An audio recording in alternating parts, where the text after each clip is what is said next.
friends, welcome back to my channel, or welcome to my channel if you haven't been here before. I'm Erin, and for today's video we are going to be doing another Universal Yums unboxing. So if you don't know what Universal Yums is, it's a subscription service where you get snacks and candies delivered to you every month for a fee. They have 3 different options to choose from, kind of like a small, medium, and a large. I get the medium one, which is the Yum Yum box, and it is $25 a month. Now, if you want to see more unboxings like this one, I will link them down below. I have 2 other ones that I have, one from the UK, one from Thailand, and this month we're in Russia. I guessed the clue for this one last month right away, so let's see what we get from Russia. I feel like we should cue Tetris music here.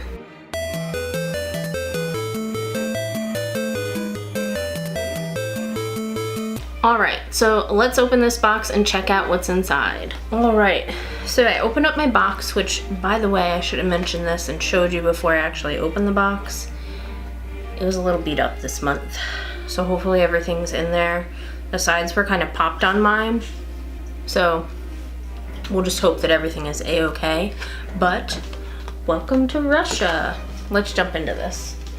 So the first thing we're going to start off with is these, and I'm not even going to attempt to read any of what the packaging says because, well, it's in Russian and I don't know how to speak Russian.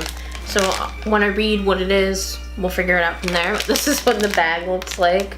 So it looks like it's some kind of puffy snack of some sort. This is grilled potatoes with shallots, shallot and potato flavored wheat snack. Today it's commonly known that Russians love munching on potatoes and drinking them. But it wasn't always this way. Potatoes were virtually unknown in Russia until the mid-18th century when they were imported from America. At first, Russians were against the strange vegetable, calling it the devil's apple. I'm going to start calling potatoes devil's apple from now on because of its gnarled shape and poisonous leaves. It wasn't until Tsar Nicholas I enforced the planting of potatoes that people finally developed a liking for them. By the 20th century, the starch had become so popular in Russia, it was called second bread.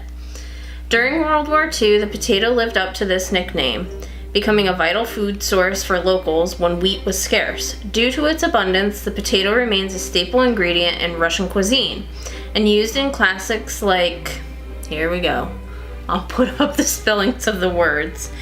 It's not pierogi, pierogi, potato dumplings, so the same as pierogi, I suppose, draniki, potato pancakes, and okroshka, cold potato soup, and of course their infamous vodka. No trip to Russia would be complete without potatoes, which is why we've brought you this zesty grilled potato snack. Crunchy, smoky, and oniony, this yum isn't just for potato-loving Russians, it's a hit for all international potato lovers too. Sounds like something I'll like, so we'll give it a go. Now this bag isn't very puffy, so I don't know if I got popped when my bag got crushed, so here's hoping these aren't stale. They don't smell very good. Just destroyed the packaging. So this is what it looks like. Just a little weedy snack. We'll give it a go.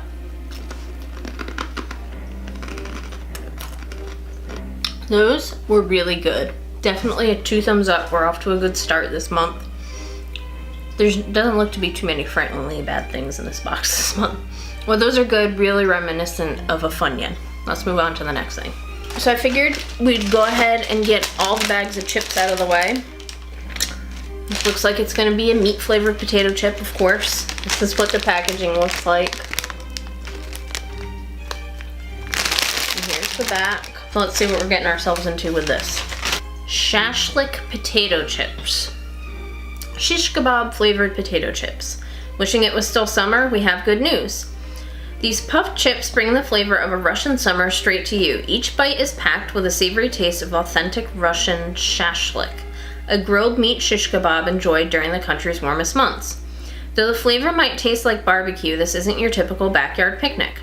Russian shashlik is made from a secret family recipe passed down from generation to generation. While each family's version is slightly different, the recipe typically includes lamb chunks marinated in a zesty concoction of onions, vinegar, and secret spices, and sometimes a splash of vodka. So not only do you get an exclusive taste of Russian tradition with this yum, you also get a bit of summer in the fall. It's been a summery fall for the most part here anyway, but hey, bring back summer. These are very tiny potato chips. Ooh, just got a whiff. Not sure if I'm gonna like these. I don't know, we'll see. They're very tiny. This is what size they are, so pretty small.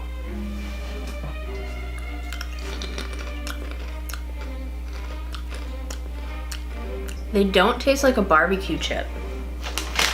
And I'm gonna be brave and eat another one because I don't know how I feel about them. For a meat flavored potato chip, if you've seen my other videos, I typically don't enjoy them. Those really aren't that bad, so I'm kind of surprised. I'll give it was okay. I mean, I wouldn't be running out the door to buy more, but hey, it was alright. Let's delve into our yum bag that has candies. Okay, so this says Forest Fairy Peanut Delight Honey Taste. Oh, obviously has some kind of nuts in it. This is what the outside looks like. I know it's a little hard to see with the glare from the light, but it has a little squirrel. So let's read about this and see what it says. Forest Fairy Honey Peanut Delight. Chocolate covered honey and peanut candy. There's an old Russian saying that goes, with honey you can swallow even a nail. We're not sure why we're bringing this up. You certainly shouldn't be concerned about swallowing any sort of metal, especially in this yum. To the contrary, you're getting a taste of delectable peanut and chocolate, all coated with one of Russia's most treasured ingredients, honey. As one of the largest producers of honey in the world, Russia has had a long love affair with the amber liquid. In fact, archaeologists discovered honey collecting equipment and cave drawings that depict ancient Russians enjoying honey from 1500 years ago. Even today, locals use honey for a variety of medicinal purposes, from cold remedies to wound ointments, and claim that just one spoonful can lift the spirits in any situation, hence the quote from earlier. So now you know what to do if you're sad once the street is gone. Grab a spoonful of honey and make yourself feel better. This sounds like something right up my alley. I like honey. And I like chocolate, so we'll give it a go. This looks kind of like a Kit Kat almost, but I'm sure it doesn't taste like a Kit Kat at all.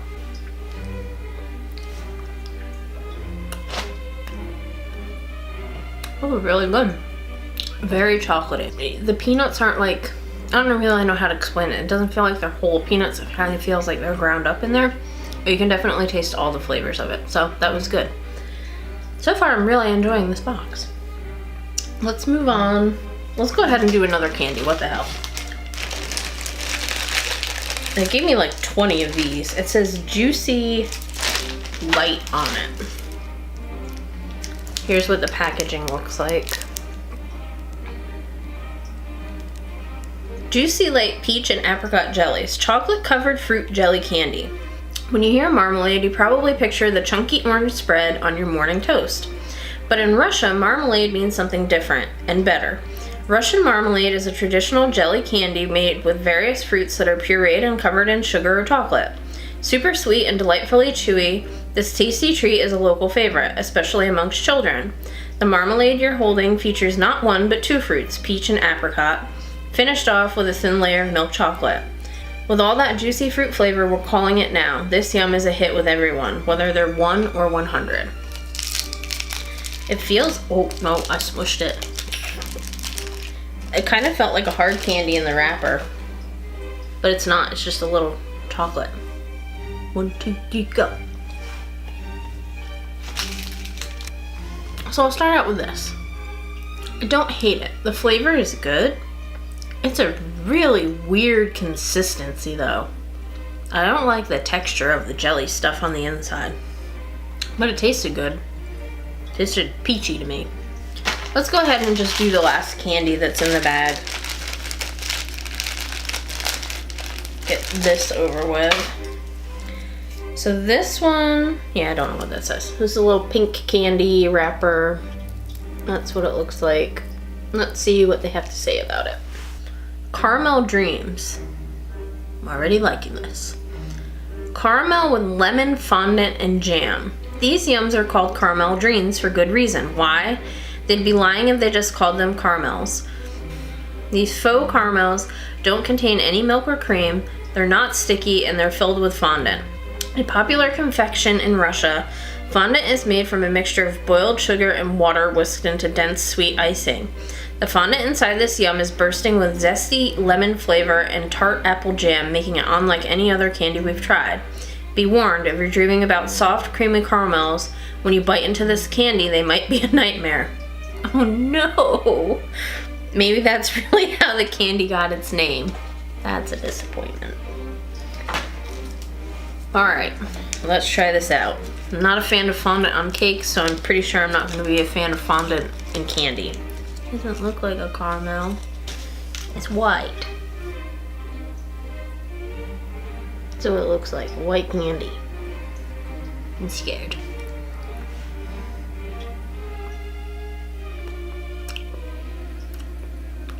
So, that wasn't bad. They had me a little frightened. Does not taste anything like a caramel. Not a caramel consistency.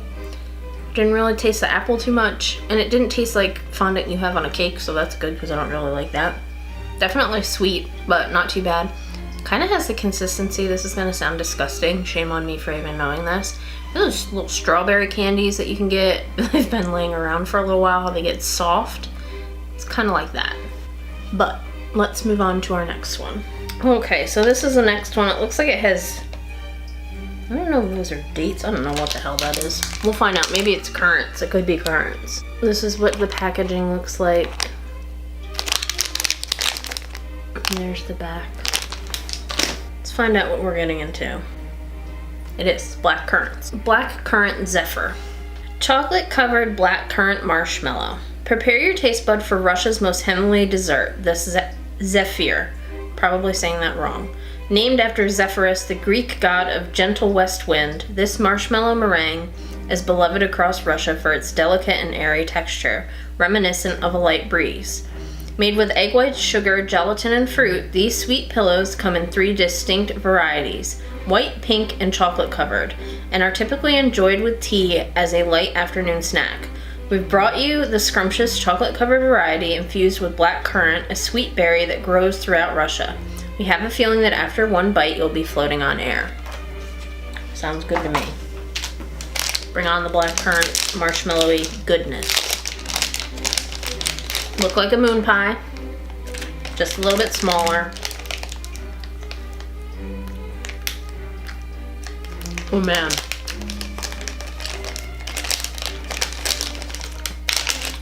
That's like a moon pie times 1,000.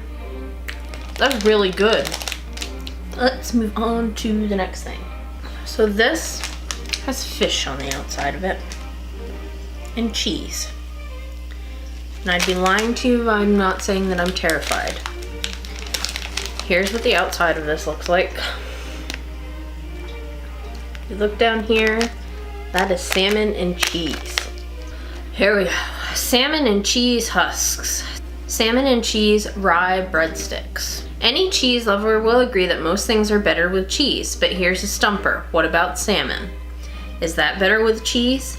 In Russia, they say yes. From salmon pie with sharp cheddar to mimosa salmon salad with Gouda to cheesy baked salmon with mayo and mozzarella, Russians are crazy about this cheesy combo. And now you can decide if you like it as much as they do.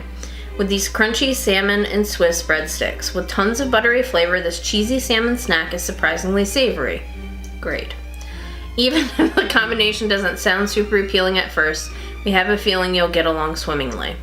Here's the thing. I am not a huge fan of salmon. So, we'll find out. We all know how I feel about savory things. If you've seen my other videos, if you haven't, make sure you check them out. I'm not a fan of savory. So here we go. They're little, thank goodness. They don't really smell fishy. They're these teeny tiny little rye breadsticks. Let's try this out.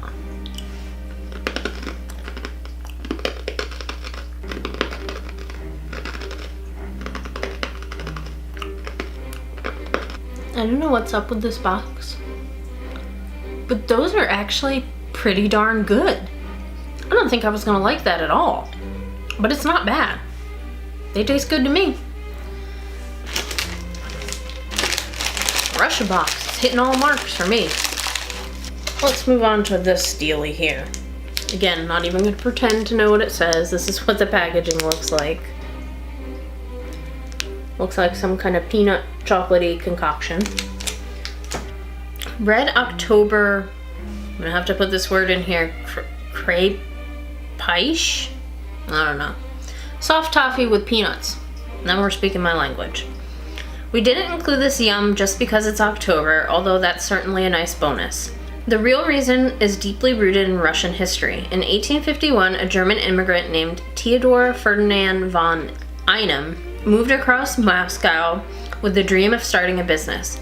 He began selling candy out of a small shop in Moscow, but due to overwhelming demand, quickly moved to a huge factory on the river.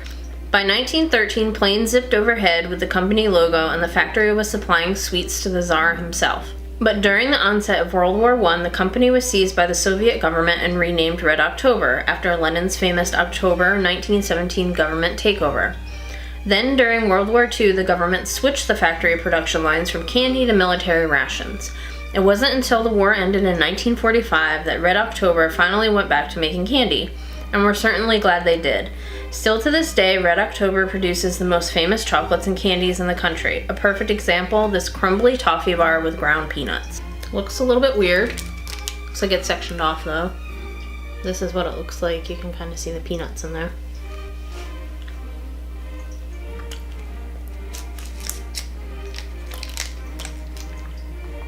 That was not bad, but it is incredibly sweet. I'm a sweet type of person, but that's really sweet. Looks like we have more of these breadstick things. I can't really tell what's on the outside. Cheese of some sort, maybe? Could be very, very wrong. But packaging looks similar to the last ones, except for it looks like it has something else down here. So let's find out what we got going on. Oh boy. Oh boy. Hollandaise and horseradish husks. Meat jelly and horseradish rye breadsticks. Get excited. No thank you. You're about to indulge in one of Russia's most iconic specialties, hollandaise. If that's enough motivation to get you to open the bag, we encourage you to do it right now before you read any further. Great. For the timid, let's talk about hollandaise. Hollandaise is the Russian word for cold meat jelly. This popular meat dish is made with pig, cow, or chicken feet suspended in a gelatin base and traditionally topped with spicy mustard and horseradish. Now hang on before you throw this bag across the room. You won't find any actual meat jelly in here. Instead, you'll get to discover the bold and unique flavor of hollandaise and horseradish packed into tiny rye breadsticks. Still feel a bit hesitant? Trust us, if you like horseradish, you'll like these. In fact, once they're gone, you may actually find yourself itching to try the real thing. I can promise you that that's not going to happen. Never will a chicken foot pass these lips. I do like horseradish though. They smell terrible. Terrible. They don't even really smell like, I don't even know how to describe what they smell like. Not horseradish. Again, it's just the little stick.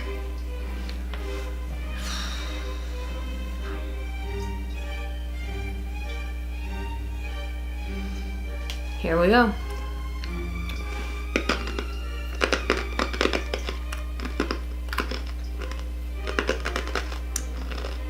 That's actually not terrible. Not my favorite thing in the world. I'm not gonna go run out the door and try to find the real thing. But it's not terrible. I was expecting a lot worse. I'm actually quite proud of myself. You can definitely taste the horseradish in there, and I really can't describe the other flavor. But it's savory. But it's not gross savory, so it's got that going for it. Let's move on to the next thing. So it looks like we have 3 more things, including this one. This looks like some kind of candy with grapefruit. Here's what this looks like. Grapefruit, looks like chocolate covered grapefruit candy. Grapefruit chocolate bar. Dark chocolate bar with grapefruit. The problem with living in Russia rather than, let's say, Florida, there's no grapefruit. Due to Russia's chilly climate, fresh citrus fruits like orange, lemon, and grapefruit are difficult to come by. Locals rely on imports from countries like Turkey, Morocco, and Egypt for their supply of fresh fruit, but even so, citrus fruits in particular are viewed as a special commodity. So how does one get a citrus fix when there's no fresh fruit in sight? You're looking at it. This decadent dark chocolate bar stuffed with sweet grapefruit filling delivers enough fruity tang to satisfy any citrus craving. Whether you're eating this bar under the sunny skies or a cloud of gray, if it's the latter, you're eating more like a Russian. Got that going for us today. This chocolate proves that grapefruit is good no matter how you get it. I don't enjoy grapefruit by itself, but I can tolerate grapefruit and other things, so I think I'll be alright. I feel like I'm opening a Wonka bar. Got a golden ticket. My battery light is flashing. Ooh!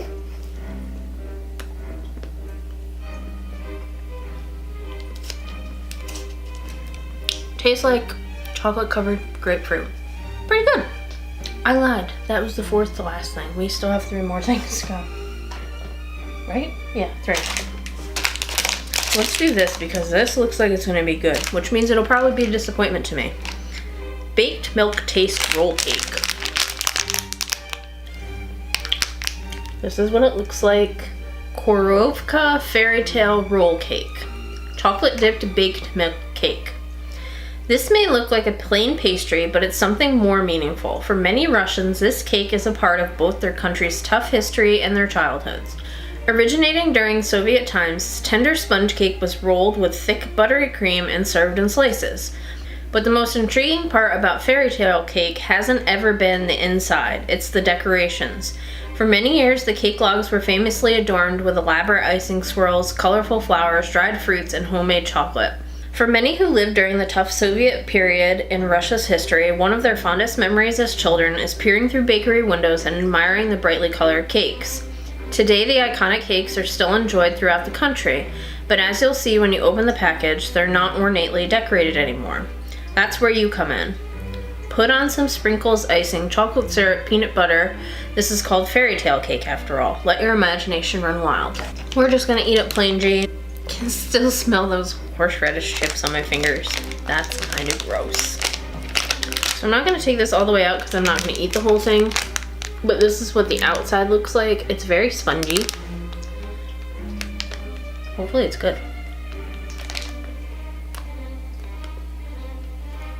That is really good, and it would definitely be good with peanut butter or icing or whatever else on it.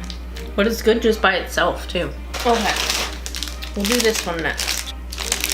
This is what the packaging looks like. Tula Pryonic. I'm gonna put the word so you can see what that is. Gingerbread with condensed milk and honey. Before you dig into this yum, you should know that you're about to eat something very, very old, at least when it comes to the history behind it.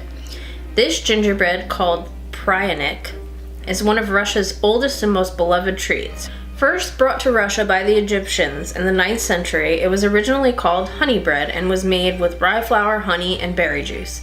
It wasn't until the 13th century when spices like cinnamon and cardamom were introduced through India and the Middle East that the bread became spicier and was named Pryonic, from the Russian word pryanost, meaning spices. The gingerbread in your hands isn't just any Pryonic, it's Russia's most famous.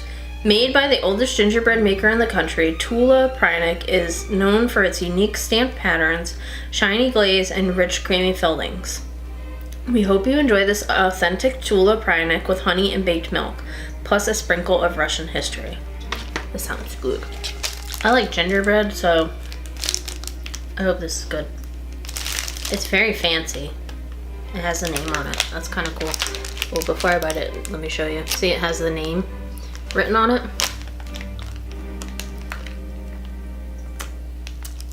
Oh, cool. I like that. That's really good. Okay, let's get on to our last treat here. These look like some sort of cookies. Biscuits, baked milk taste with glazed bottom.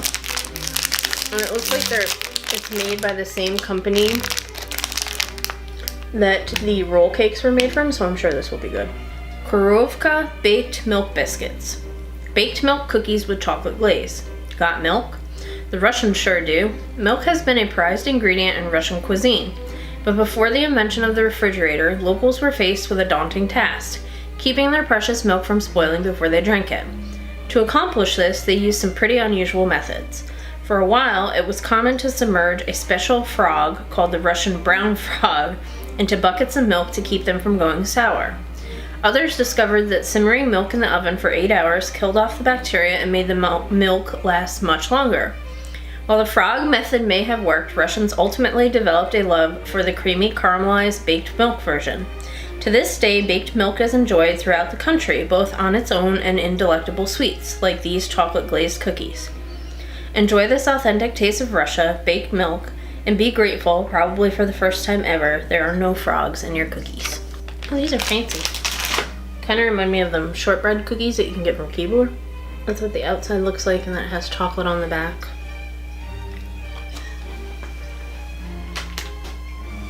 Those are really good. I like that. Alright, that's it for treats from the box. Let's see what the hint for next month's box is. This country is small, but there's a whole lot to see. Streets made of water and blue pottery. Plus praline sweet waffles and large wheels of cheese. You'll be sad when it's over and saying more please. We're going Holland next month. Back to the motherland. Actually, I have family that lives in Holland that I've never met before, so I'm extremely excited for next month's box. But that's it for today, guys. If you like this video, go ahead and give me 2 thumbs up. If you want to see more videos like this, make sure you hit the subscribe button down below. I'll see you next time, guys. Bye!